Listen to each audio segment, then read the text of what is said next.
Hello there, ladies and gentlemen. Welcome to the Chazzaboy Downport channel again. As I said, please subscribe, drop a like on this video. This is currently me going to be negotiating and talking to you about Renato Sanches and currently a few other players as well, as there has currently been an update.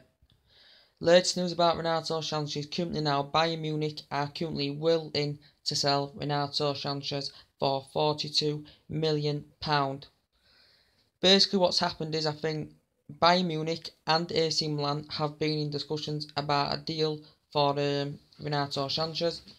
Basically, according to the Bayern Munich board, this deal has not been finalised and it has not gone through because they are basically dubious about AC Milan not willing to meet their demanding price tag that they've set out. And basically, I don't know if there's been a negotiation between Manchester United and Bayern Munich over the deal, but there has been negotiations over the past couple of days or so over a deal between Bayern Munich and AC Milan. He's currently a player though, he's Renato Sanches. I think he's been at Benfica in the past. He's currently age 19. He is a high prospect. His glowing reputation and fantastic performances in the Euro 2016 probably was one of the best for the youth. I think he won the award as well, so that's fantastic. But currently made 25 appearances last season for Bayern Munich. Didn't get his name on the score sheet. Didn't get an assist or nothing. So basically, as confirmed, Bayern Munich are willing to sell him because it's been confirmed he's going to be having irregular starts. He's not going to be getting first team football. He's not going to be getting enough games on the belt. He's not going to be getting enough minutes in the team. So basically, Bayern Munich are willing to sell Renato Sanches, so Carlo Ancelotti can benefit from this. Because AC Milan, basically, if there could be still emerge as the front runners in this. They've basically got a big spending spree this summer. They're looking to spend big and strengthen their team up. AC Milan. Have they been in financial troubles? I'm not quite sure. I know that AC Milan have been off. But they're looking to spend a huge spree of AC Milan. So there has been negotiations going on. Manchester United have been in there. He was an ex-target, but then he went off the boil because we didn't know what was happening. But now we have looked into Renato Sanches. Renato Sanches, though, is a player who is age 19. He can play, he's very versatile. He can play in midfield. He can play on wide roles. He can play on the flanks. He's creative. He's a creative player. He's tenacious. He's precise on the ball. He's composed, organised, and he would be the luxury of that midfield for Manchester United. You know, with good players playing around him. He is at a fantastic club, which is Bayern Munich, the current German champions. But he's being guaranteed now. He must have the decision to leave the club if he's not going to get enough minutes under his belt. And if he either comes to Manchester United or he does go to AC Milan, he's going to get them minutes under his belt that he does want. But he's a good player, you know, he's a good player, and his performances for Euro 2016 were fantastic as well. But he didn't get he didn't score a goal last season for Bayern Munich or even get an assist. He has been at Benfica in the past. I think he's only been at Munich a year. I think they bought him last summer from Benfica. Was it £35 million or something like that? So yeah, that's basically Renato Sanches. More talk will be held. Basically, also was caught before on social media. He did make an apology about a mill or something. That he was caught with a wad of cash, basically. And he basically has apologised for this as Renato Sanches. He would be fantastic. He would be good in that midfield. And that £42 million they are asking for him, do you think it's worth it? And if his comparison to Matic and Chelsea are wanting round about the same price tag as Bayern Munich want for Renato Sanches, and Chelsea basically want the £40 million for Matic, who's nowhere near as good as Renato Sanches. I have reservation about him. He's not good enough going forward. He's lacklustre, and I just think he's easy predictable. I just think he's a Chelsea reject. And he played in the middle of the park with Kante last season, who could have won the PFA as well. He can perform well on his day, Matic, but I just think he's basically too slow. That's my opinion. So I'd rather spend that £40 million if we were to get him on Sanches than on Matic, who doesn't complement any of them players that we've said before. Herrera's, Pogba's, Fabinho's, Nainggolan's, and Renato Sanches, and the rest as well. Put my phone on charge. With Eric Dyer, I'm not quite sure what's going to be happening with him. I think Jose Mourinho took his eye off the ball for Eric Dyer because I think Tottenham are resisted to it and they are reluctant to sell Eric Dyer. Mourinho was preparing to pay 50, 60 million pound and maybe double his wages. He's versatile. He can play on ride walls. I think he's good at driving forward. He's got a good tempo to his play. He is good at driving forward, and got good passing ability as well. But he's not. It wouldn't be one of my main priorities, and I've got to be quite honest. It wouldn't be one of my main priorities.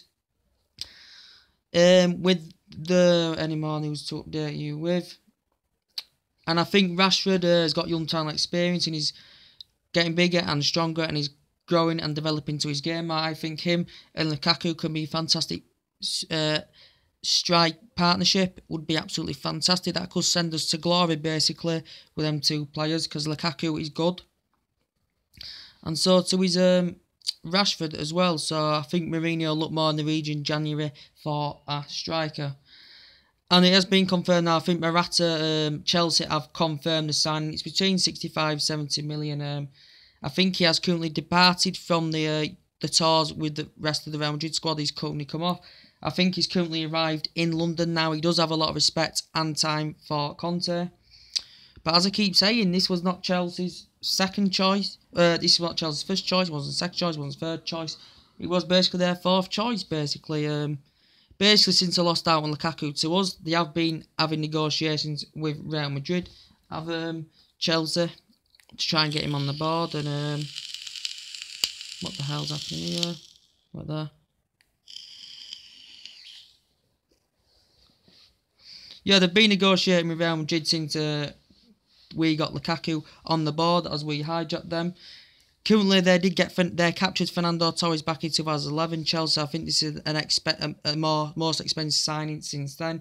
And currently, Conte has got has just signed. Is it a 2-year deal or something like that? So Chelsea will believe now they've got a player of that calibre of Morata in their team. You know, he's frustrated Conte with lack of investment in the transfer window, because basically Chelsea are champions, and they've looked at you like they've looked at your likes of your Bamyans. They've looked at Javier Hernandez, who looks like he's going to West Ham. They've looked at Aguero. They've looked at so many players, but now they have got Morata on the board. I think he's going to be due to complete his medical. Due to agree the full personal terms, and I do think it is a £70 million deal. I think the estimated wage bill is at around about £150,000 a week or something like that, and he's going to be signing a 5-year contract. And Diego Costa, I think Atletico Madrid and Chelsea have basically had negotiations and talks further down the line with that. Chelsea are expecting a price of £48-50 million for Diego Costa.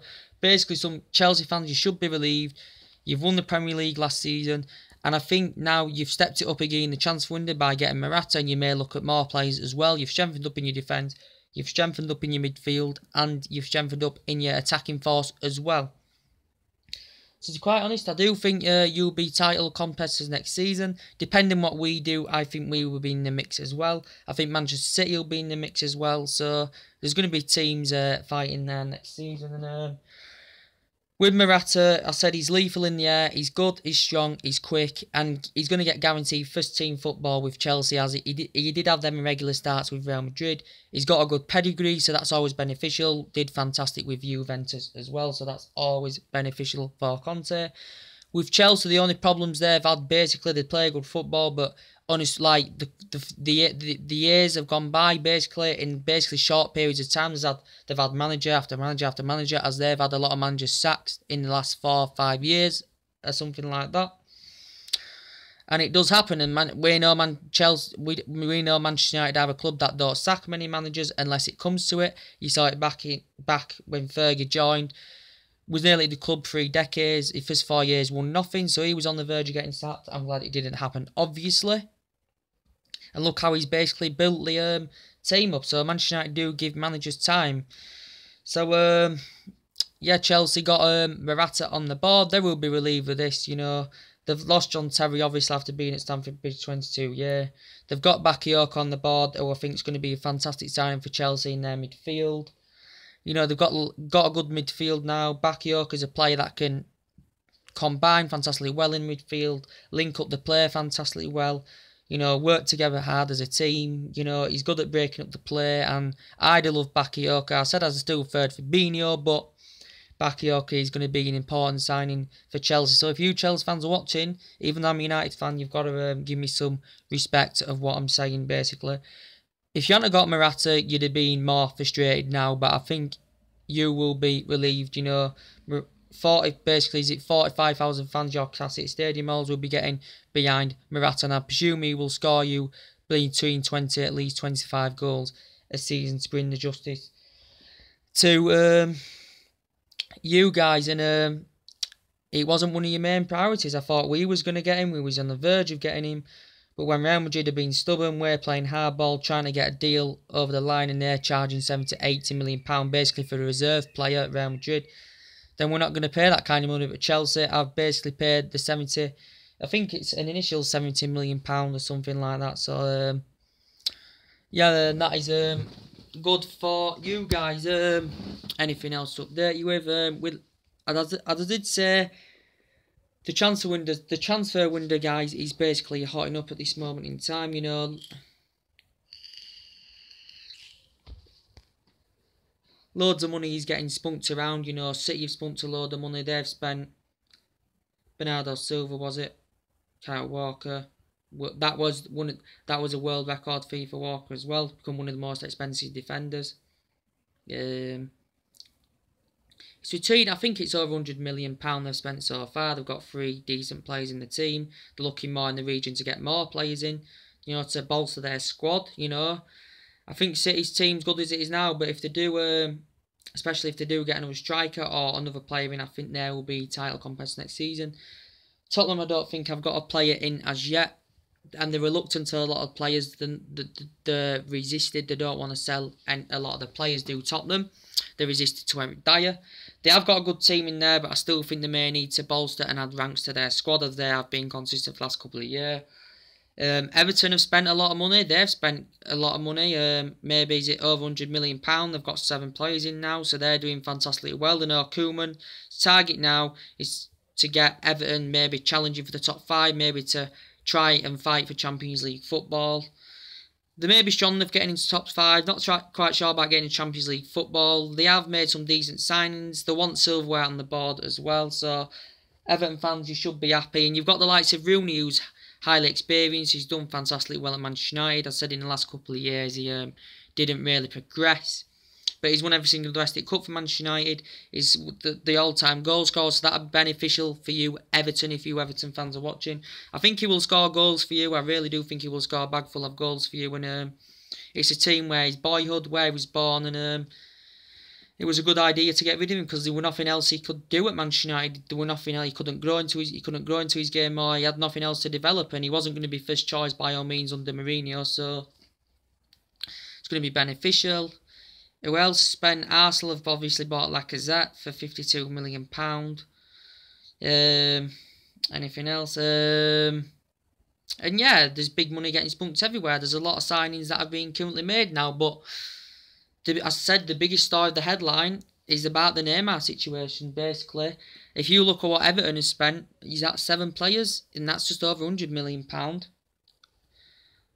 And all the rest, and you know what I mean, with Neymar, £220 million release clause. And as I said, PSG are willing to pay that kind of money. And I don't think Barcelona can reject this. It will trigger the Barcelona press.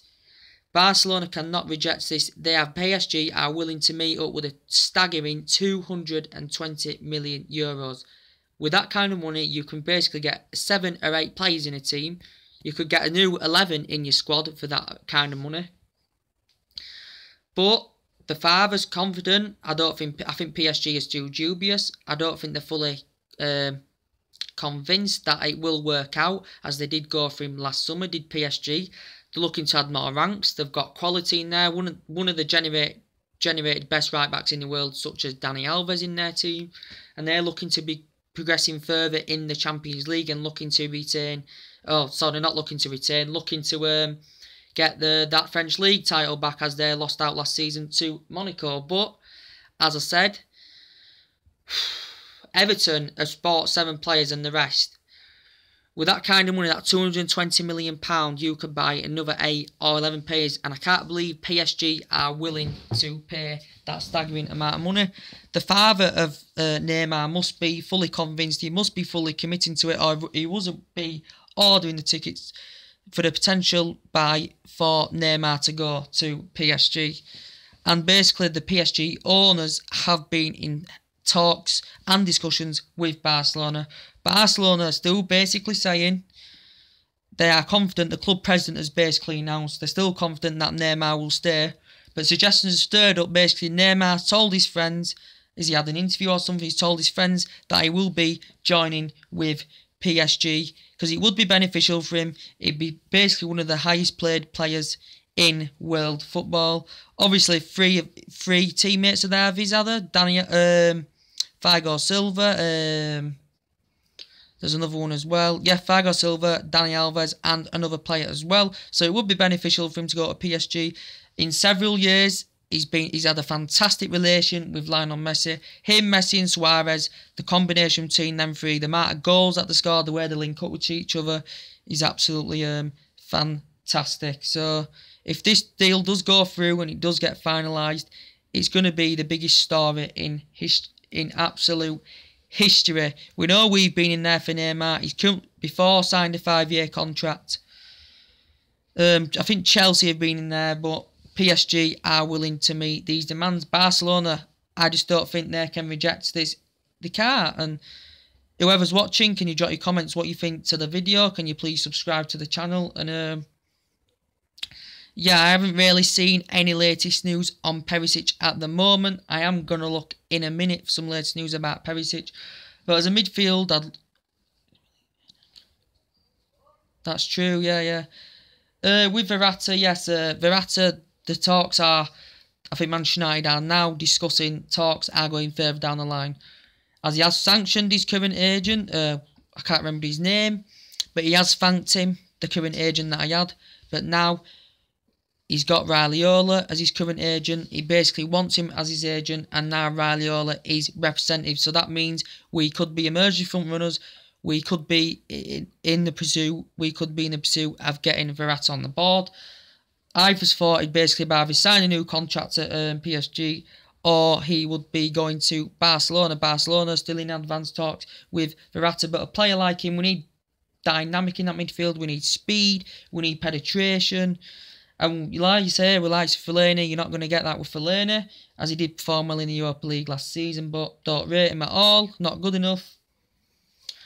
So Renato Sanches would be fantastic. I do like him. He's going to get game time under Mourinho, and we'll see if it comes to a conclusion or it does end up being inconclusive. Facing Milan do get him on the board. So we'll have to see what happens. But as I said with the Matic case, it doesn't complement any of them players that I've been speaking about. None whatsoever. So what's your opinions on this? Can you please tell me right now?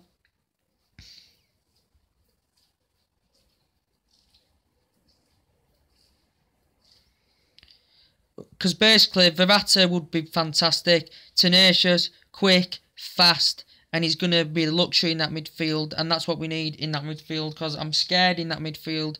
We're getting closing down too easy. We're not picking the right passes. And basically, I'm scared on the width as well. There's no width. And we need them creative winners on the width. So that's what's basically concerning me at this moment in time. I'm very, very concerned about that. Left back still a concern. So what do you think? What do you think? What do you think? But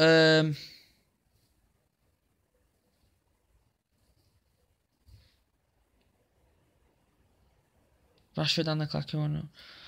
Yeah, I am concerned in that attacking sense, but I don't think it is the most essential position where we need to strengthen up, because we have strengthened up there. We have got Lukaku on the board.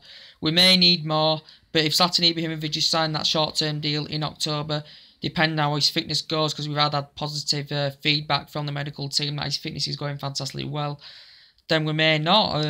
He may look more in the region January at Griezmann, as I said before. Yeah, but Rashford and Lukaku would be fantastic. So, as I said, there you go. I am going to look at some more news of what's going on about Perisic and all the rest of the stuff that is going on. So anyway, guys, subscribe to the channel, drop your comments and likes below on today's video what you think. This is currently the third video of the day. We do basically between 3-4 videos a day, something like that. But basically, Jose Mourinho is frustrated in his transfer window. He's only got Lindelof, he's only got Lukaku. And Ed Woodward has currently gone on the US tour to try and get deals finalised and have negotiations with Jose Mourinho and all the rest of them. And yeah, so I am going to have a look now on what's basically going on with Perisic and all the rest of the transfer rumours, and I am going to be updating you guys on that as well. So in the midfield, I'd love Renato, Sanches. I'd love Verratti. Is Verratti going to come? Could be still a debate. I'm not quite sure. But we could be in a sense.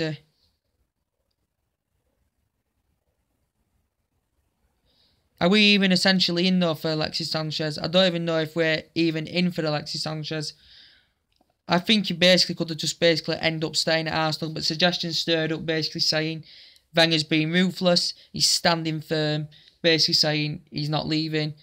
He's said it's mistranslated of what basically Sanchez has said, saying he wants Champions League football. And he said that in his interview, did Sanchez, he wants Champions League football. And a player of his calibre, he wants to be challenging for trophies and stuff. And he just don't think it's good enough. So Bayern Munich have been in there. I'm not quite sure if we've been in for Alexis Sanchez, to be quite honest with you. Manchester City have been in there, wants to be Pep Guardiola's #1 solution. So if they did get Sanchez, Manchester City, and they've got Aguero, if he decides to stay, which I do think he will, what an attacking force Manchester City are going to have this season. What an attacking force. I can't see Chelsea getting Sergio Aguero because City are reluctant to sell him. They resisted to it. But it's not Pep Guardiola's first choice, as I keep saying. It's Gabriel Jesus over him. But them two are the flourish of Manchester City when they do play together. I'd even love Aguero at Old Trafford. He's a prolific goal scorer and he's one of the best in the world when he's hitting form. He's been at Atletico Madrid in the past. He's been fantastic with them. Used to be fantastic with Tevez. Used to be fantastic with Diego Forlan back at Atletico Madrid. Netted 20 goals last season as well. Sergio Aguero and Chelsea have showed an interest in him, but it's depending on him. Is he considering making a move, Sergio Aguero? And look at the amount of honours that he's won as well. But going back to Neymar, is he worth that kind of money? Probably one of the most efficient players or best players in world football, if I'm going to be quite honest with Neymar. His performances in the Confederations Cup for Brazil are absolutely fantastic. Amount of goals he scores, 13 goals last season, I think 11 assists for Neymar. And got to say, if this deal goes through, it's going to make a hell of a history in this as well. Manchester United have also showed an interest in Ross Barkley. I think Tottenham have been in there. They've looked at Max Meyer of Tottenham as well. I think he's got a slight injury. I think Mourinho may be looking more in the region to him at August sometime because he's suffered an injury. I think Ross Barkley. He could get him for a stag. He'd probably be staggering around now for maybe £20 million, something like that now, Ross Barkley, you know. He is a good player. He has done fantastically well at Everton, so he'd be ideal as well. I do think he does have some weaknesses about his game. He's not the type of player compared to the other players that we've linked up with, but Mourinho is showing an interest in him as well. So yeah, guys, basically nothing much more to update on. That's everything to update. As I said, subscribe to the channel, drop a like on the video, as I said, and I'll see you later, and I'm out of here. Bye.